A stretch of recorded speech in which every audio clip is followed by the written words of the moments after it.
नमस्कार दोस्तों। आज की जो घटना है वो रिश्तों पर से विश्वास उठाने की घटना है। कोई भी रिश्ता प्यार में इतना कैसे पागल हो सकता है जो अपनी माँ की हत्या के बारे में भी नहीं सोचेगा। आज की घटना कुछ महीने पुरानी है। आज की घटना पुलिस के पास फ़ोन आता है। आज का जो राज्य है वो है उत्तर प्रदेश। उत्तर प्रदेश का ज़िला आगरा। आगरा ज़िले के ही थाने में फ़ोन आता है और फ़ोन आने के बाद बताया जाता है कि ककरौठा का एक जंगल है, वहाँ पर एक महिला की लाश पड़ी हुई है। पुलिस उसके लिए तैयारी ही कर रही थी। तब तक थाने में एक व्यक्ति आता है और वो अपना नाम उदित बजाज बताता है और वो ये बताता है कि मेरा आगरा में जूते का बहुत बड़ा व्यवसाय है, जूते का बड़ा व्यवसाय है और मेरी पत्नी वहाँ गई हुई थी और मिल नहीं रही है। पुलिस तुरंत उसको अपनी गाड़ी में बिठाती है और गाड़ी में बिठाने के बाद जहाँ पर घटना का फ़ोन आया था वहाँ पहुँचती है तो देखती क्या है कि वो लाश जो थी, पुलिस उदित ने जो फ़ोटो भी दिखाई थी स्वयं भी उपस्थित था और लाश देखते ही वो पहचान जाती है कि ये लाश अंजलि बजाज की ही लाश है और उसके शरीर पर चाकुओं से उसकी नस काटी गई है और कई बार वार किया गया है। उसके गले पर भी वार किया गया है। पुलिस शव को पंचनामा भरकर पोस्टमार्टम के लिए भेज देती है और उदित बजाज से पूछा जाता है कि माजरा क्या है, क्या घटना हुई है, क्योंकि वो पहले ही बता रहा था कि मैं भी इसके साथ जंगल में आया था और यहीं से गायब हो गई, जो कि वो गुमशुदगी बता रहा था। उधर पुलिस को सूचना जो प्राप्त हुई उसमें उसी महिला की लाश बरामद हुई, जो कि उस समय अखबारों की सनसनी बन गई। तारीख थी 8 जून 2023। अखबारों की सनसनी की आगरा का जूता व्यवसायी की पत्नी का धारदार हथियार से गला रेतकर ककरौठा के जंगल में हत्या। तरह तरह के प्रकाशन अखबारों में हो गए। सुबह जब पुलिस ने उदित बजाज से पूछताछ की तो उन्होंने बताया कि मेरी इकलौती बेटी है और मेरी इकलौती बेटी का कुछ समय पहले मेरी पत्नी ने मोबाइल चेक किया था और जब मोबाइल चेक किया था तो उसका किसी दोस्त के साथ उसकी कुछ अश्लील तस्वीरें उसने मोबाइल में देखी थी। जो मोबाइल में तस्वीरें देखी थी उससे वो सो रही थी, उसको जगाया और जगाने के बाद जब जांच पड़ताल की तो पता चला ये कोई लड़का है प्रखर गुप्ता, जिसकी उम्र 21 साल है, जबकि उसकी लड़की नाबालिग थी। तो उन्होंने उसके मोबाइल से ही प्रखर गुप्ता को फ़ोन किया और अपने घर बुलाया और घर बुलाने के बाद उसको बहुत डांट लगाई। अपनी बेटी से भी पूछा कि ये जो तुमने तस्वीरें खिंचवाई हैं कहाँ खिंचवाई हैं, क्यों खिंचवाई हैं, कब गई थी, कैसे गई थी, सारी डिटेल निकाली। फिर प्रखर को भी हड़काया कि मेरी बेटी नाबालिग है, तुमने इसको अपने प्रेम जाल में फंसाया है और ऐसा अगर तुम करोगे मैं तो तुम्हारे ऊपर पास्को एक्ट लगवा कर तुम्हें जेल भिजवा दूंगी। तुमने मेरे लड़की का मानसिक रूप से उत्पीड़ित किया है। इसी प्रकार के जो माँ अपनी बेटी की सुरक्षा में कर सकती थी उसने वैसा ही किया और वैसा ही करने के पश्चात वो, लेकिन उसके कुछ समय बाद प्रखर जब वहाँ से निकल आया तो वो बहुत डर सा गया था, बहुत सहम गया था, क्योंकि उसे पता चल गया था कि जो मैंने उनकी इकलौती बेटी के साथ फ़ोटोग्राफ खिंचवाए हैं या जो भी अश्लील फ़ोटोज़ उनके पास हैं वो कहीं ना कहीं मेरे फंसने का कारण ना बन जाएं, क्योंकि वो अगर कहीं गुस्से में पुलिस को सूचना ना दे दें या मेरे घर वालों को सूचना ना दे दें या समाज के लोग अगर जान पाएंगे तो मैं क्या कहेंगे, और अगर इस तरह की वो लड़की नाबालिग है और उसको कहीं ना कहीं प्रकाश में आएगा तो हमारी बहुत ही बेइज्जती होगी और हमारी इज्जत भी दांव पर लग जाएगी। ऐसी अवस्था में वो प्लान बनाने लगा कि इनको कहीं ना कहीं रास्ते से हटा देंगे तो हमारी समस्या का समाधान भी हो जाएगा और इतनी ज़्यादा संपत्ति के मालिक इसके पिता उदित बजाज की सारी संपत्ति भी मेरी हो जाएगी।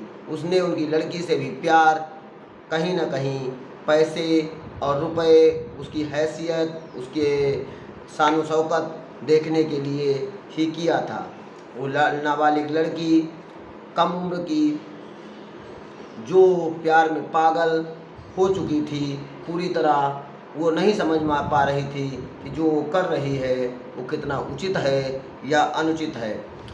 इसीलिए उसने दृश्यम बहुत सी ऐसी वेब सीरीजें देखी जिसमें इस हत्याकांड को किया जा सके, क्योंकि ऐसा उसने अपने बयान में बताया है कि मैंने बहुत सी वेब सीरीजें देखी, बहुत सी ऐसी फिल्में देखी जिसमें कैसे हत्या को अंजाम दिया जाए।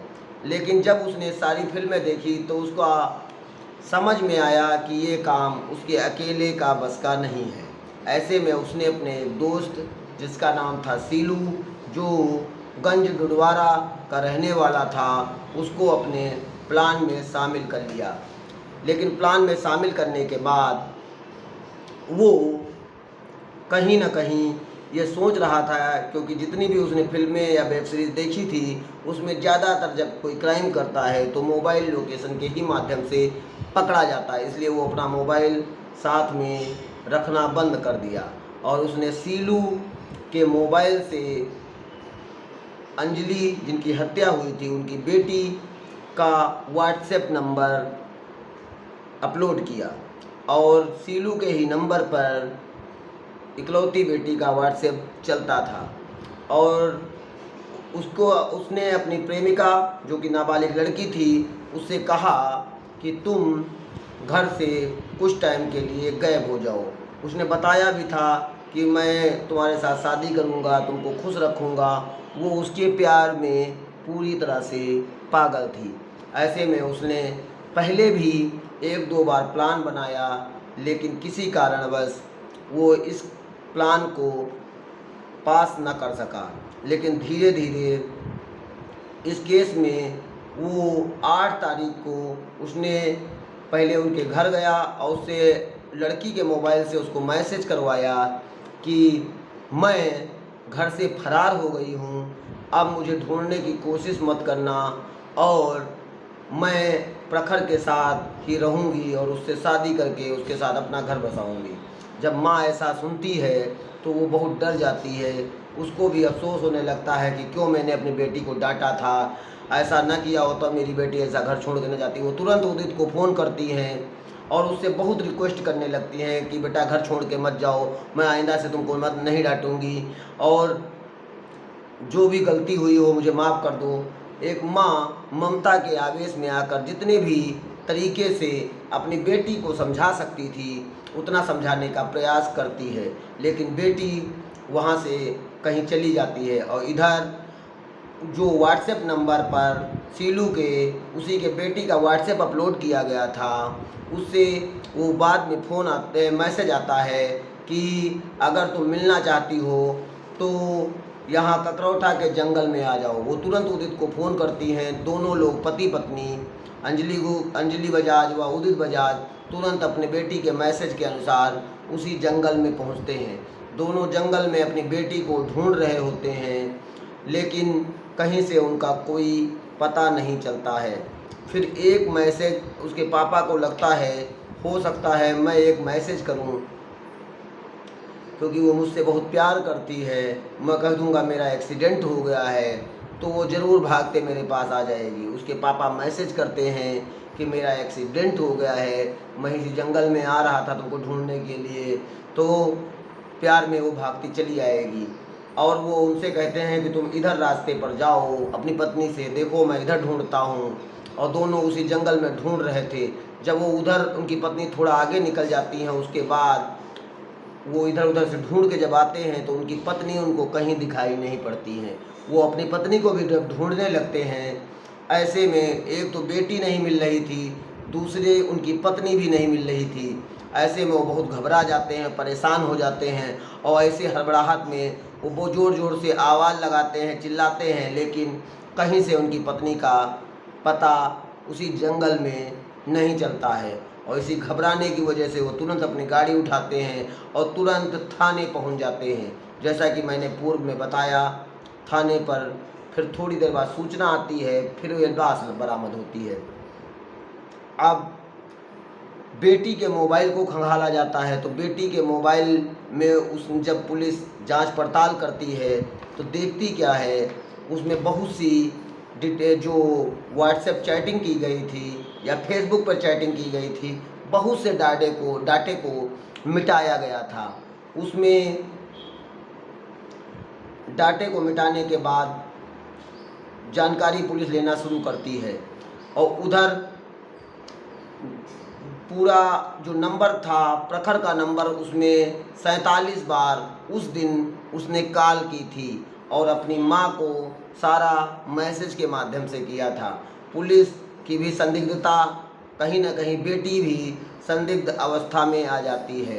पुलिस जब पता करती है, जो दूसरा लड़का था सीलू, उसकी लोकेशन शहर के ही होटल में बरामद होती है। जबकि उसके घर जब पता लगाया जाता है तो उसके घर वाले बताते थे कि ये लोग घटना के 3 दिन पहले से ही केदारनाथ गए हैं, उत्तराखंड।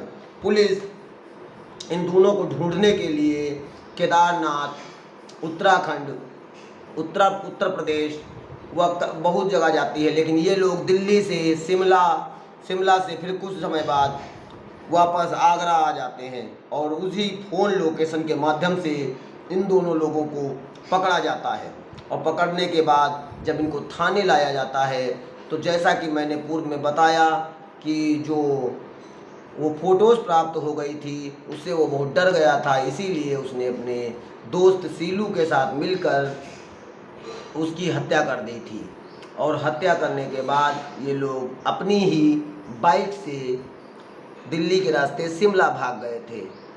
पुलिस इनसे जो हथियार, चाकू बरामद करवाने के लिए कहती है और उसके बाद जो कपड़े पहनकर इन्होंने हत्या की थी उन कपड़ों की बरामदगी के लिए कहती है।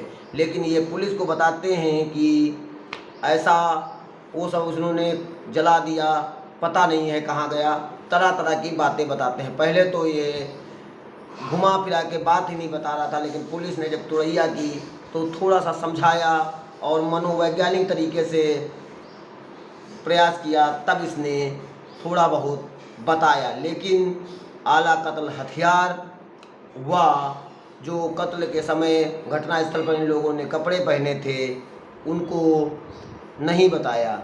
ऐसे में पुलिस इन दोनों को FIR पंजीकृत करते हुए भारतीय दंड संहिता की धाराओं के अंतर्गत इन दोनों को आगरा जेल भेज देती है। और लड़की, जो इकलौती लड़की थी, उसकी भी कहीं न कहीं संदिग्धता थी। उसी के आधार पर उसको गाज़ियाबाद के एक महिला संप्रेक्षण गृह भेज दिया जाता है। लेकिन उसके बाद भी पुलिस को लगता है जब ट्रायल होगा तो कहीं न कहीं साक्ष्य व सबूत नहीं मिलेंगे तो ये अपने बयान बदल देगा। तो ऐसे में पुलिस फिर रिमांड लेकर उन साक्ष्यों को, सबूतों को ढूंढने का प्रयास करती है। लेकिन वो लड़का प्रखर इतना ज़्यादा शातिर था, वो बार बार पुलिस को भी छकाता है। यहाँ से शिमला तक ले जाता है, उस खाड़ी में फेंक दिया, वहाँ फेंक दिया, यहाँ फेंक दिया, इस तरह के कहानी समझाता रहता है। लेकिन लास्ट में जब पुलिस ज़्यादा दबाव बनाती है, ज़्यादा प्रेशर बनाती है, तो हो सकता है हथियार मिले हों। लेकिन जब तक के जो मुझे जानकारी प्राप्त है, उस जानकारी के अनुसार उन दोनों को आगरा जेल में बंद है और महिला गाज़ियाबाद संप्रेषण गृह में है। आज की कहानी से हमें सीखने की ज़रूरत है। एक लड़की जिसकी उम्र 16 साल, इंटर की छात्रा 16-17 साल की उम्र में उसे 21-22 साल के लड़के से प्यार हो जाता है और वो प्यार में इतनी अंधी हो जाती है कि उसका प्रेमी उसकी माँ की हत्या करने का प्लान भी बना लेता है और उसको कहीं से भी बुरा नहीं लगता। एक माँ, एक पिता जिसकी वो लाडली थी, जिसकी वो प्यारी थी, माँ बाप उसकी इच्छाओं को पूरा करने के लिए सब कुछ कर रहे थे, वो एक ऐसे लड़के के प्यार में फंस जाती है जो उससे प्यार नहीं, उसकी संपत्ति से प्यार करता था, लालच था, लोभ में फंसा हुआ था। और इस नाबालिग लड़की का ये छोटी सी गलत सोच उसके पूरे माँ को निर्मम हत्या के रूप में बदल जाती है। ऐसे में परिवार के जो अभिभावक भी हैं उनको भी सोचने की आवश्यकता है कि आज का जो 21वीं सदी का समाज है उसमें जो हमारी यंगेस्टेड जनरेशन है, युवा पीढ़ी के जो लड़के लड़कियां हैं, वो कहीं ना कहीं ऐसे घटनाक्रम, ऐसे चंगुल, ऐसे भाव में चले जाते हैं, वो ये नहीं समझ पाते कि कितना अनुचित है या उचित है। ऐसे में अभिभावकों को अपने बच्चों पर ध्यान देने की आवश्यकता है कि उनके बच्चे मोबाइल में किससे बात कर रहे हैं, कहाँ जा रहे हैं, किससे चैटिंग कर रहे हैं। अगर आप ऐसा नहीं करते हैं, क्योंकि आजकल ऐसे बहुत से पासवर्ड आ गए हैं मोबाइल में जो बच्चों ने डाल रखे हैं, माँ बाप भी बच्चों की प्राइवेसी लीक ना हो उसमें हस्तक्षेप नहीं करना चाहते, लेकिन माँ बाप को बच्चों की प्राइवेसी नहीं देखनी चाहिए। अपने बच्चों से प्यार से, मोहब्बत से, सहूलियत से बात करते हुए ये देखना चाहिए कि उनका बच्चा कहीं गलत रास्ते पर तो नहीं जा रहा है जो उसको ऐसे कुएं में गिरा दे जहाँ से बाद में निकलने का भी कोई स्थान न रहे।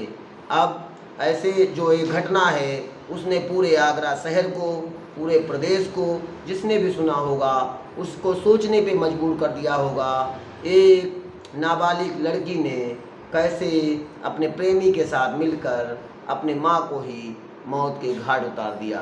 ऐसी घटनाओं से हमारे बच्चों को भी, हमारे परिवार को भी बहुत ज़्यादा सतर्क, सावधान, जागरूक रहने की आवश्यकता है और दूसरों को भी जागरूक करने की आवश्यकता है। आप लोग सतर्क रहें, जागरूक रहें और दूसरों को भी जागरूक करते रहें। धन्यवाद। जय हिंद, जय भारत।